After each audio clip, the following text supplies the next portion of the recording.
Davao, Mindanao, Pilipinas ug tibuok kalibutan. Kuyog ang mga patrol ng Pilipino. Amoy hatod ang mga balita.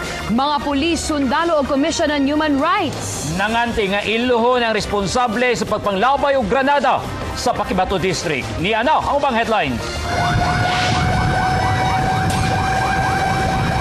22 ka mga balay sa Punta Dumalag, Matina, Aplaya, naog daw sa sunog. Laing babae na sab, gitulis o gitdunggab.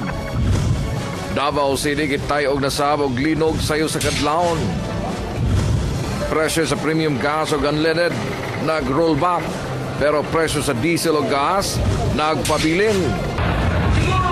O saksihan ta mga kalingawan sa 58 araw na Mungkayo o 27th Kariyawan Festival. Gikan sa ABS-CBN Davao News Center, kini ang TV Patrol Southern Mindanao. Maayong hapon kapamilya.